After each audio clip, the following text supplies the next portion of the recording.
بسم اللہ الرحمن الرحیم۔ ناظرین، آج سے 750 سال قبل 13ویں صدی عیسوی میں اگرچہ ہندوستان پر اسلامی سلطنت قائم ہو چکی تھی، لیکن کچھ علاقوں میں ابھی تک ہندو حکم سربر اقتدار تھے۔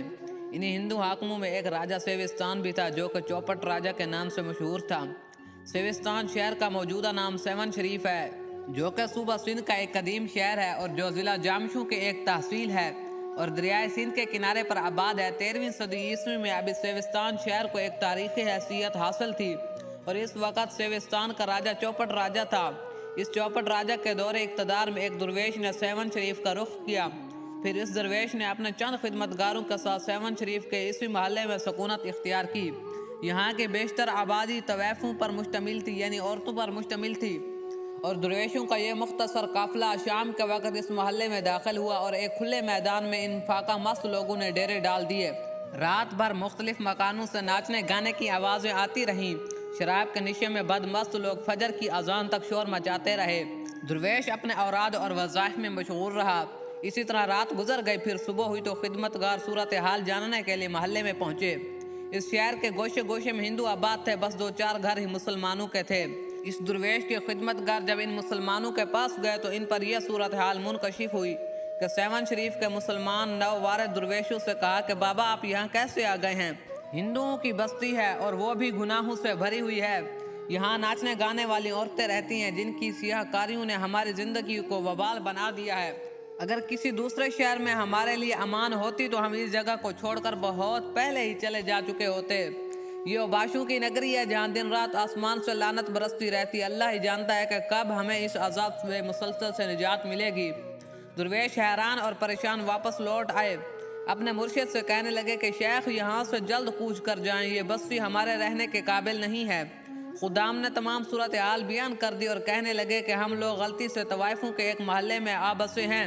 ان کی بات سن کر شیخ نے فرمایا کہ مسلمان ایک چراغ کے مثل ہیں کہ جہاں تاریکی دیکھیں وہاں چلے جائیں اور اپنے وجود سے ظلمتوں کو دور کر دیں۔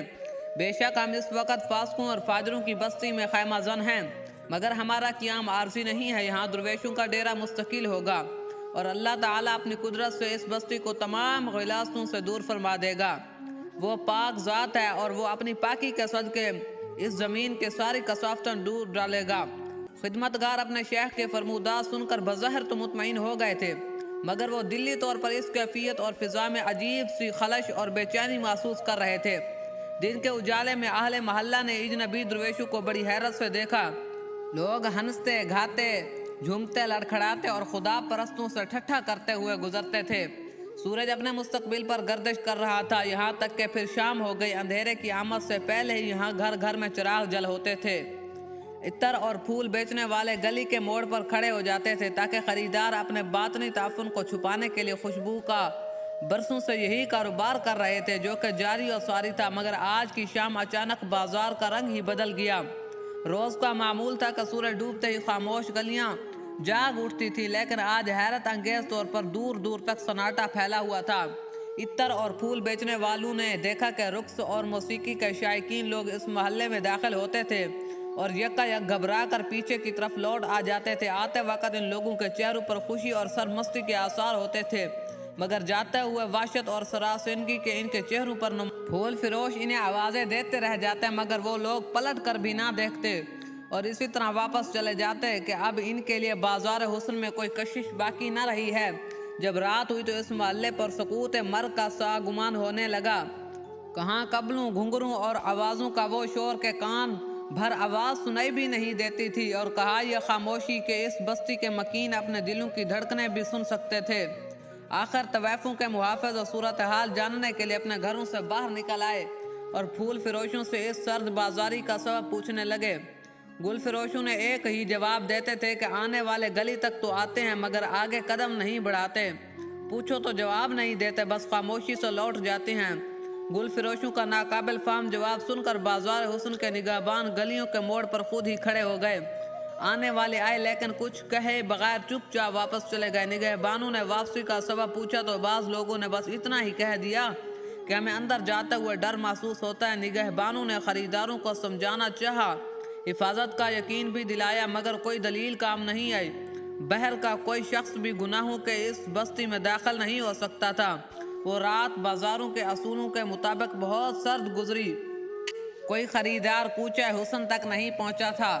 طوائفیں حیران اور پریشان تھی اور اپنے محافظوں سے بار بار پوچھتی تھیں، آج تک تو ایسا نہیں ہوا، پھر اس بستی کے شائقین پر کیا گزری ہے کہ ان کے آشنا قدم یہ راستہ ہی بھول گئے؟ محافظ کیا جواب دیتے؟ وہ خود صورتحال سمجھنے سے قاصر تھے۔ آخر اندیشوں اور پریشانیوں کے درمیان بازار حسن کی وہ رات گزر گئی۔ درویشوں نے بھی سکون کی سانس لی اور دل جمی کے ساتھ ذکر الہی میں مشغول ہو گئے، مگر انہیں حیرت ضرور تھی کہ یہ شعور اور شرابہ اچانک تھم کیسے گیا۔ دوسرے دن بھی بازار حسن کا یہی حال رہا۔ لوگ گلی کے موڑ تک آتے رہے اور حالت خوف میں واپس جاتے رہے۔ بازار کے محافظ و نگہبان، عربس اور موسیقی کے شوقین لوگوں سے اس کا سبب پوچھتے تو وہ ایک ہی بات کہتے کہ کوئی غیر مرئی قوت ہے جو ہمیں آگے بڑھنے نہیں دیتی۔ اگر ہم اس کے خلاف مذمت کرتے ہیں تو ہم پر شدید قسم کا خوف طاری ہو جاتا ہے۔ پھر اسی عالم میں کئی دن گزر گئے، چراغوں کا ساتھ چولہے بھی بجھ گئے اور سنگین اقتصادی مسئلہ کھڑا ہو گیا۔ بازار حسن کے ایک رکن نے تشویشناک لہجے میں کہا، اگر یہ صورتحال جاری رہی تو فاقہ کشی کی نوبت بھی آ جائے گی۔ دوسرے شخص نے سوال کیا، آخر ہم لوگ اس صورتحال سے کیوں دوچار ہیں؟ یہاں آنے جانے والوں پر کوئی جبر نہیں، کوئی پابندی نہیں، پھر وہ لوگ یہاں کیوں نہیں آتے؟ ان کے پیروں میں کس چیز نے زنجیریں ڈال دی ہیں اور انہیں یہاں آنے سے کون روکتا ہے؟ اسی طرح کئی لوگوں نے بیک وقت کئی سوال کا ڈھیر لگا دیا۔ بہت غور و فکر کے بعد اس کوچہ کے لوگ اس نتیجے پر پہنچے کہ جب سے یہ گدڑی پوش لوگ یہاں جب آئے ہیں، جب سے اسی روز سے بازار کے در و دیوار پر سناٹا پھیل گیا ہے۔ اس بستی کے مکینوں کی سمجھ میں شاید یہ بات آ گئی، پھر طویل مشورے کے بعد یہ طے پایا کہ ان فرقہ پوشوں سے بات کی جائے۔ نتیجتاً بازار کے چند جہاں دیدہ افراد گدڑی پوشوں فقیروں کے خیمے میں پہنچے اور سخت لہجے میں پوچھنے لگے، تم لوگ کون ہو اور یہاں کیوں آئے ہو؟ گدڑی پوش درویش نے بے نیازانہ کہا کہ ہم اللہ کے بندے ہیں اور اللہ کی زمین پر مقیم ہے۔ بازار حسن کے محافظ نے پھر تحکم آمیز لہجے سے پوچھا، یہ ہمارے دیوتاؤں کی زمین ہے، تم لوگ اپنے ڈیرے یہاں سے اٹھاؤ اور اسی وقت کہیں اور چلے جاؤ۔ گدڑی پوش فقیر نے جواب دیا، ہم اپنے مرشد کے حکم کے پابند ہیں، جب وہ کہیں گے ہم چلے جائیں گے۔ بازار کے محافظ نے پھر ذرا سخت لہجے میں پوچھا کہ تمہارا شیخ کون ہے؟ تو گدڑی پوش خادم نے ایک خیمے کی طرف اشارہ کیا۔ بازار حسن کی نگہبان شیخ کے خیمے میں داخل ہوئے۔ ان کے چہرے پر غصے کے آثار نمایاں تھے، مگر جب وہ بدکار لوگ شیخ کے روبرو پہنچے تو ان کے جسموں پر لرزہ طاری ہو گیا اور اپنی قوت گویائی کہنے کی قوت بھی کھو بیٹھے۔ شیخ نے ان سے پوچھا کہ تم لوگ یہاں کیوں آئے ہو؟ بستی کے مکین مسلمان گدڑی پوشوں کو اپنے محلے سے نکالنے آئے تھے، مگر جب شیخ نے ان کی آمد کا مقصد دریافت کیا تو وہ اپنی زبان سے ایک حرف بھی نہیں نکال سکے، یہاں تک کہ بند زبانوں کانپتے اس جگہ سے واپس چلے گئے۔ پھر یہ طے پایا کہ طوائفیں خود گدڑی پوش شیخ کی خدمت میں حاضر ہوں اور ان سے عاجزانہ لہجے میں درخواست کی جائے۔ آخر کار تمام طوائفیں یعنی وہ شہر کی جو عورتیں تھیں شہر کے خیمے میں پہنچی، شیخ کے خیمے میں پہنچی اور گریہ زاری کے انداز میں کہنے لگی کہ ہمیں نہیں معلوم کہ آپ کون ہیں اور کس مقصد سے یہاں آئے ہیں، مگر اتنا ضرور ہے کہ آپ کی وجہ سے ہمارا کاروبار بالکل ختم ہو گیا ہے۔ شیخ نے طوائفوں کو مخاطب کرتے ہوئے فرمایا کہ دیکھو، روکنا تو درکنار، ہم نے تو کسی سے کچھ کہا تک بھی نہیں ہے۔ ہاں، اگر تم گناہوں کی تجارت قائم رکھنا چاہتی ہو تو شوق سے جاری رکھو، ہمیں تمہارے معاملات سے کوئی دلچسپی نہیں ہے۔ سیون کی بازاری عورتیں شیخ کے اس مفہوم کو سمجھ نہ سکی اور خوش خوش اپنے گھروں کو واپس لوٹ گئی، اور ان طوائفوں کا شاید یہ خیال تھا کہ ان کے گم کردہ خریدار اپنے ٹھکانوں کی طرف آئیں گے، مگر کئی دن گزر جانے کے باوجود بھی حسن و شباب کی منزلوں کا کوئی مسافر لوٹ کر نہیں آیا۔ یہ حالات دیکھ کر طوائف دوبارہ شیخ کی خدمت میں حاضر ہوئیں اور شہر آرزو کی بربادی پر ماتم کرنے لگیں۔ لوگ کہتے ہیں کہ جب تک آپ یہاں موجود ہیں ان لوگوں کے قدم اس کوچے کی طرف نہیں اٹھ سکتے۔ ادھر گدڑی پوش فقیر نے پوچھا، تم کیا کرنا چاہتے ہو؟ وہ کہنے لگی کہ براہ کرم آپ یہاں سے چلے جائیں تاکہ ہمارے ویران گھروں کا اندھیرا بھی دور ہو جائے۔ جب تک آپ یہاں موجود ہیں کسی مکان میں کوئی چراغ نہیں جلے گا۔ شیخ نے فرمایا کہ مجبوری ہے، ہم یہاں سے کہیں اور نہیں جا سکتے، اس مقام پر ہماری آخری آرام گاہ تعمیر ہوگی۔ اگر ہمارا وجود تمہارے کاروبار میں خلل انداز ہے تو پھر تم لوگ کہیں اور چلے جاؤ۔ اور وہ عورتیں کہنے لگی کہ ہم تو مجبور عورتیں ہیں، مگر ہمارا حاکم راجہ بہت طاقتور ہے، وہ تمہیں چین سے نہیں جینے دے گا۔ آخر کار وہ مسلمان درویش کو دھمکی دیتے ہوئی چلی گئیں۔ پھر وہ طوائفیں حاکم سیون راجہ کے دربار پر پہنچ کر فریاد کرنے لگیں کہ ہمیں ایک مسلمان کا ظلم و ستم سے نجات دلائی جائے۔ راجہ نے پورا واقعہ سنا تو حیران ہو گیا۔ پھر حاکم سیون نے اپنے سپاہیوں کو حکم دیتے ہوئے کہا، اگر وہ لوگ برضا اور رغبت یہاں سے چلے جائیں تو بہتر ہے، ورنہ انہیں یہاں سے زبردستی نکال دو۔ یہ حکم سنتے ہی راجہ کے سپاہی گدڑی پوشوں کے خیمے میں داخل ہوئے اور انہیں آپ کے سیون کا جانے کا حکم سنا دیا۔ گدڑی پوشوں نے وہی الفاظ دہرائے کہ ہم صرف اپنے شیخ کے حکم کے پابند ہیں، اگر ہمارے شیخ ہمیں کہیں گے تو ہم یہاں سے چلے جائیں گے۔ گدڑی پوشوں کے انکار سے راجہ کے سپاہیوں کا غصہ بھڑک اٹھا۔ وہ اسی حالت غضب میں شیخ کے خیمے کی طرف بڑھے مگر اندر داخل نہیں ہو سکے، جسے ان کے پاؤں کی طاقت سلب ہو چکی ہے اور وہ اپنے جسم کو حرکت دینے سے قاصر۔ جب سپاہیوں نے واپسی کا ارادہ کیا تو ان کی ساری طاقت بحال ہو گئی۔ جب یہ لوگ واپس راجہ کے پاس پہنچے تو راجہ اپنے سپاہیوں کی مجبوریوں کا قصہ سن کر پہلے تو حیران ہوا اور پھر وہ ایک انجانے سے خوف کی لپیٹ میں آ گیا۔ وہ کہنے لگا کہ وہ اتنا شکتیشالی یعنی طاقتور ہے کہ تم لوگ اس کے آگے دم بھی نہیں مار سکتے اور تم نے اسے دیکھا تک نہیں اور ڈر کے مارے بھاگ کھڑے ہوئے۔ سپاہیوں نے گڑگڑاتے ہوئے کہا کہ مہاراجہ ہم کچھ نہیں جانتے، ہم نے اپنی حالت آپ سے بیان کر دی ہے، دیوتا ہی جانے کہ وہ کون ہے اور یہاں کس کے لیے آئے ہیں، لیکن ہمارے کان تو بڑے خطرے کی آہٹ سن رہے ہیں۔ راجہ نے فوری طور پر اپنے وزیروں، مشیروں اور درباری نجومیوں کو طلب کیا۔ تمام واقعہ سن کر حاکم سیون کی طرح اراکین سلطنت اور ستاروں کا علم جاننے والے بھی حیران اور پریشان تھے۔ کچھ دیر تک وہ تمام لوگ آپس میں مشورہ کرتے رہے، پھر یکایک ان کے چہروں پر خوف کے گہرے سائے لرزنے لگے۔ نجومیوں نے راجہ کو مخاطب کرتے ہوئے عرض کیا کہ ہم نے آپ سے پہلے ہی کہہ دیا تھا کہ ایک مسلمان آپ کے سلطنت میں داخل ہوگا اور پھر وہی شخص اقتدار کے ساتھ ساتھ آپ کی زندگی کے لیے بھی ایک سنگین خطرہ بن جائے گا۔ آپ کے حاکم سیون یہ سن کر گھبرایا اور پوچھا کہ کیا تم یہ کہنا چاہتے ہو کہ یہ وہی شخص ہے؟ نجومیوں نے بیک زبان کہا کہ ہمارا علم تو یہی کہتا ہے، تو پھر کیا کیا جائے؟ راجہ نجومیوں کی بات سن کر وحشت میں نظر آ رہا تھا۔ ایک نجومی نے حاکم سیون کو مشورہ دیتے ہوئے کہا کہ مہاراج کو چاہیے کہ وہ مسلمان فقیر کی خدمت میں قیمتی نذرانے پیش کرے اور یہاں سے چلے جانے کی درخواست کرے۔ راجہ دل سے تو نہیں چاہتا تھا کہ وہ ایک غیر مسلم فقیر کا اس طرح سے احترام کرے، مگر ماہرین نجوم نے اس جھک جانے پر مجبور کر دیا تھا۔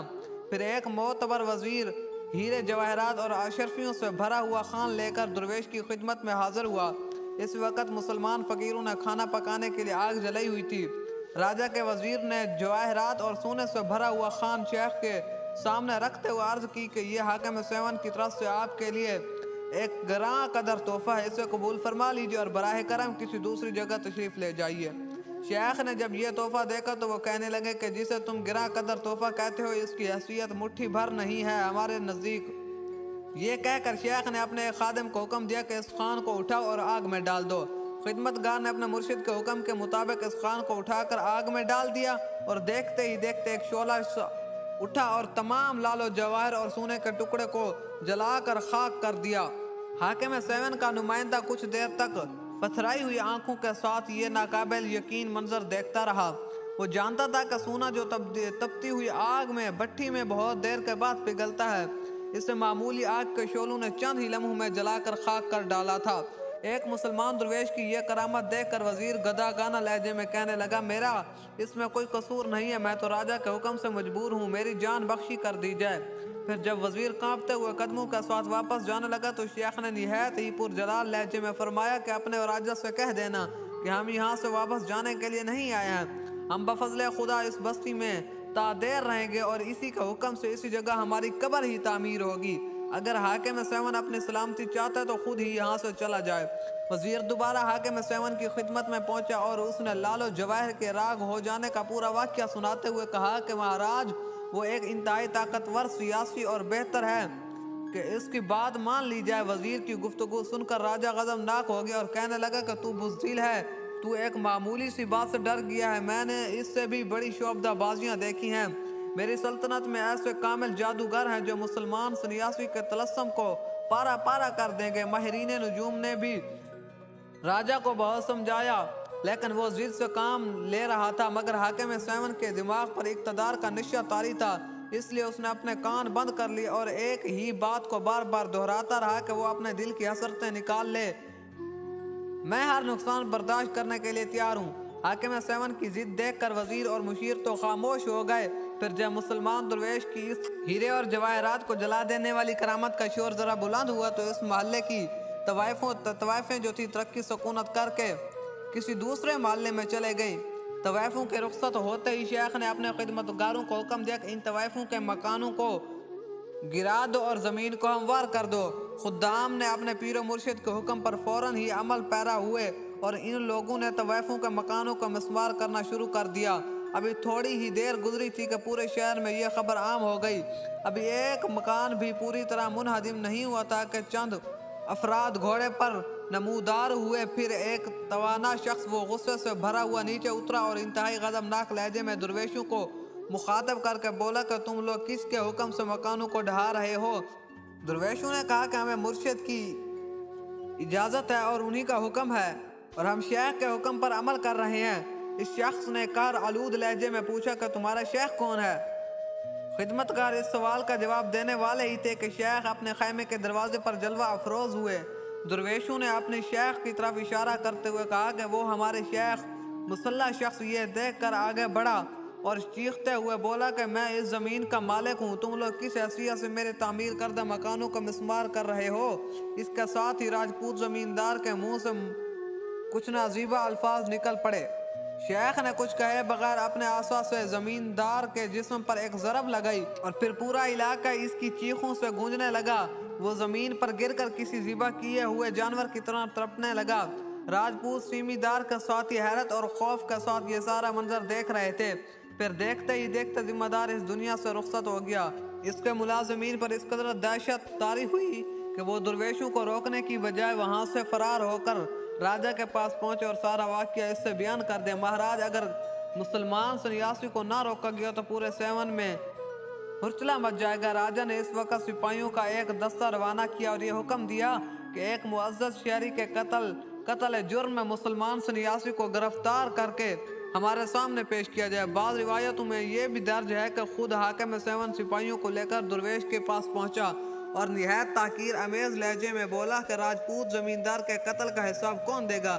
راجہ کا خیال تھا کہ مسلمان وہ جو شیخ اس کے جاہ و جلال کو دیکھ کر خوف زدہ ہو جائے گا، مگر حاکم سیون کی یہ گمانی بھی غلط گمانی تھی، یہ بھی دور ہو گئی جب درویش نے اس کی حکمرانی سے مرعوب ہونے سے انکار کر دیا۔ درویش نے راجہ سے پوچھا کہ تم کون ہو اور کس کے قتل کے بارے میں پوچھ رہے ہو؟ ایک مرد مومن کی اس شان بے نیازی پر حاکم سیون بھڑک اٹھا اور کہنے لگا کہ میرے ہی زمین پر رہتے اور مجھ سے کہتے ہو کہ تم کون ہو؟ درویش نے جان بوجھ کر اپنی لا علمی اور بے خبری کا مظاہرہ کیا اور کہنے لگا کہ زمین کی ملکیت کا معاملہ کچھ اور ہے جسے تم عن قریب اپنی آنکھوں سے دیکھ لو گے۔ فی الحال اپنی آمد کا مقصد بیان کرو۔ یہ سن کر راجہ اور بھی غضبناک ہو گیا اور پھر اس نے اپنے ایک وزیر کی طرف اشارہ کیا کہ وہ مسلمان سنیاسی کو فرض جرم پڑھ کر سنا دے۔ راجہ کا وزیر مملکت درویش سے مخاطب ہوا اور کہنے لگا کہ تمہارا پہلا جرم تو یہ ہے کہ تم اجازت کے بغیر اس محلے میں خیمہ زن ہوئے۔ دوسرا، ان کے ناچنے والی عورتوں کو آپ نے یہاں سے نکال دیا جو ایک طویل عرصے سے یہاں مقیم تھی۔ پھر ان مکانوں کو مسمار کرنا شروع کر دیا جو راجپوت ذمہ دار کی ملکیت میں تھے، اور آخر میں جب زمین کا مالک ان زیادتیوں کے خلاف احتجاج کرنے آیا تو اس کو بھی قتل کر ڈالا۔ مسلمان درویش نے اپنے خلاف فرد جرم سنی اور پھر نہایت ہی مطمئن لہجے میں الزامات کا جواب دینا شروع کیا۔ وہ فرمانے لگے کہ ہم مسلمان کسی پر جبر نہیں کرتے۔ طوائفیں عورتیں خود یہاں سے چلی گئیں، انہیں کسی نے زبردستی نہیں اٹھایا۔ مکانوں کا مسمار اس لیے کیا کہ وہ ناپاک تھے، ساری زمین اللہ تعالیٰ کی ہے، اس لیے اسی کے حکم سے یہ جگہ ہماری ملکیت ہے اور ہم نے کسی راجپوت زمیندار کو قتل نہیں کیا۔ ہاں، ایک پاگل کتا ادھر ضرور آیا تھا، ہم نے بہت چاہا کہ وہ ادھر سے بھونکتا ہوا گزر جائے اور ہمیں کوئی نقصان نہ پہنچے، مگر جب وہ کاٹ کھانے کے لیے جھپٹا ہم سے تو ہم نے بحکم خدا ہلاک کر ڈالا۔ سامنے اس کی قبر ہے۔ درویش نے ایک طرف اشارہ کرتے ہوئے کہا کہ ہم نے اس کتے کو وہیں دفن کیا۔ وہ کتا نہیں، سردار تھا۔ پاس کھڑے لوگوں نے اس کی تردید کی۔ راجہ دوبارہ مسلمان درویش سے مخاطب ہوا، یہ لوگ کیا کہہ رہے ہیں؟ ان کی نظر میں مرنے والا سردار ہوگا، مگر ہم نے تو ایک کتے کو ہی زمین کے سپرد کیا ہے۔ درویش نے اس بے نیازی اور استقامت کے ساتھ اپنے الفاظ دہرائے۔ راجہ نے اپنے سپاہیوں کو قبر کھولنے کا حکم دیا اور انتہائی قہر آلود لہجے میں مسلمان درویش کو دمیہ دیتا ہوا کہتا ہوا بولا کہ اگر اس گھڑے سے راجپوت سردار کی لاش برآمد ہو گئی تو پھر تم لوگوں کو خیر نہیں ہوگی، میں تم کو ہر ایک کو پھانسی پر چڑھاؤں گا، سولی پر لٹکا دوں گا۔ یہ تو اللہ ہی جانتا ہے کہ کس کا کیا حشر ہوگا۔ ویسے تو اپنے اطمینان کے لیے گور کھول کر قبر کھول کر دیکھ لو، وہاں تمہارا راجپوت ذمہ دار دفن ہے یا کوئی کتا۔ مسلمان درویش کے چہرے اور لہجے سے اسی اطمینان کا اظہار ہو رہا تھا۔ پھر جب قبر کھولی گئی تو راجہ کے سپاہی خوف زدہ ہو کر پیچھے ہٹ گئے۔ قبر میں راجپوت سیمی دار کی بجائے ایک سیاہ کتا دفن تھا۔ حاکم سیون نے بھی یہ ناقابل یقین منظر اپنی آنکھوں سے دیکھا۔ راجہ کے سپاہی بھی وہاں سے فرار ہو جانا چاہتے تھے، مگر راجہ کی ناراضگی کا سبب مجبور وہاں ٹھہرے ہوئے تھے۔ پھر کچھ دیر کے بعد حاکم سیون ایک شکست خوردہ انسان کی حیثیت سے اپنے محل میں واپس لوٹ آیا اور درویش کی خدمت گار مکانوں کو مسمار کرنے میں مشغول ہو گئے۔ اس واقعے کے بعد راجہ کی نیندیں حرام ہو گئے۔ سیون میں ایک مسلمان درویش کی موجودگی اس کے لیے مستقل عذاب بن گئی تھی۔ وہ درباریوں کے سامنے اپنے آپ کو بے خوف اور بے نیاز ثابت کرنے کی کوشش تو کرتا تھا، مگر اندرونی طور پر بہت زیادہ خوف زدہ تھا۔ اکثر اسے تنہائی میں نجومیوں کے وہی الفاظ بعض گشت سنائی دیتے تھے کہ مہاراج، یہ وہی شخص ہے جس کے ہاتھوں آپ کی زندگی اور اقتدار کو شاید خطرہ لاحق ہوگا۔ حاکم سیون نے اپنے علاقے کے کچھ جادوگروں کو طلب کر کے ان سے مسلمان درویش کے بارے میں مشورہ کیا۔ بہت غور و فکر کے بعد تمام جادوگر ایک ہی نتیجے پر پہنچے اور اس سے حاکم سیون کے روبرو مسلمان درویش کی روحانی طاقتوں کا اعتراف کرتے ہوئے کہا کہ مہاراج، اس شخص کی اڑان بہت اونچی ہے، بدقسمتی سے ہمیں اس مقام تک رسائی حاصل نہیں۔ ہمارا علم اور ہمارا ہنر مسلمان درویش کا کچھ بھی نہیں بگاڑ سکتے۔ سیون کے جادوگروں نے مقابلے سے پہلے ہی اپنی شکست تسلیم کر لی تھی۔ وہ راجہ اسے کہنے لگے کہ ہم آپ کو ایک مفید مشورہ ضرور دیتے ہیں، اگر اس ترکیب پر عمل کیا گیا تو بہت جلد آپ کو اپنے دشمن سے چھٹکارا مل جائے گا۔ پھر جب حاکم سیون نے وہ ترکیب پوچھی تو جادوگروں نے اپنا تجویز کردہ نسخہ ایسے بتایا کہ اگر کسی طرح مسلمان درویش کے شکم میں، پیٹ میں حرام غذا داخل کر دی جائے نا تو اس کی ساری روحانی قوت ذیل ہو جائے گی اور پھر ہمارے جادو کی شکست اس پر غالب آ جائے گی۔ یہ بڑا معقول ہی مشورہ تھا۔ چنانچہ راجہ نے اپنے جادوگروں کا یہ مشورہ قبول کیا اور پھر کچھ دن تک مسلمان درویش کی خدمت میں حاضر ہو کر اپنی عقیدت کا اظہار کرتا رہا۔ منافقانہ چال تھی، وہ یہ بتانا چاہتا تھا اس نے مسلمان درویش کی وجود کو تسلیم کر لیا۔ آخر راجہ نے ایک روز کسی حرام جانور کا گوشت پکوایا اور کئی خانوں سجا کر مسلمان درویش کی خدمت میں بھیج دیے۔ خدمتگاروں نے حاکم سیون کی نظر قبول کر لی اور تمام خان اپنے مرشد کی خدمت میں پیش کر دیے۔ ان کھانے کے برتنوں کو دیکھ کر شیخ نے خدام سے پوچھا کہ یہ کیا ہے؟ خدام نے دست بستہ عرض کیا، حضور کہ راجہ نے آج فقیروں کی دعوت کی ہے۔ شیخ ایک خان سے کپڑا اٹھایا، کھانا دیکھتے ہی شیخ کا رنگ متغیر ہو گیا، پھر چہرے پر غیظ اور جلال کے آثار نمایاں ہوئے۔ خدام حیرت اور سکوت کے عالم میں مرشد کی بدلتی ہوئی کیفیت کو دیکھ رہے تھے۔ ہمارا خیال تھا کہ وہ کافر اتنی نشانیاں دیکھنے کے بعد ایمان لے آئے گا۔ یہ حکم سنتے ہی راجہ کے سپاہی گدڑی پوشو کے خیمے میں داخل اور انہیں مگر جس کی تقدیر میں بربادی لکھی جائے اس کا کوئی کچھ نہیں بگاڑ سکتا۔ دسترخوان الٹنے کی دیر تھی کہ پھر دوسری جانب سے زمین بھی لرزنے لگی۔ سیون شہر شدید زلزلے کے پیٹ میں تھا۔ زمین نے 2-3 کروٹیں لیں اور طاقت اور اقتدار کا سارا کھیل ختم ہو گیا۔ ادھر راجہ کے قلعے کی بنیادیں الٹی ہو گئی تھی، سینکڑوں منکرین حق ملبے میں دب کر ہلاک ہو گئے تھے اور پھر کچھ دن بعد ان کی ہڈیاں گل سڑ کر خاک ہو گئیں۔ ہندو راجہ کے محل کو الٹنے والے اور طوافوں کو اس بستی سے نکالنے والے یہ درویش مشہور بزرگ حضرت مخدوم لال شہباز کے اندر تھے، جن کے ہیبت و جلال سے باطل پرستوں کی صفوں میں شگاف پڑ گئے تھے۔ ہزاروں پتھر کی پجاریوں نے اپنے ماتھے سے کشکے کے نشانات کھرچ ڈالے اور گلے میں پڑے ہوئے زنار توڑ کر پھینک دیے۔ درختوں، جانوروں، ستاروں، چاند اور سورج کو سجدہ کرنے والوں نے حیو قیوم کی وحدانیت پر گواہی دی اور سرور کونین صلی اللہ تعالی علیہ وسلم کی رسالت کا اقرار کیا۔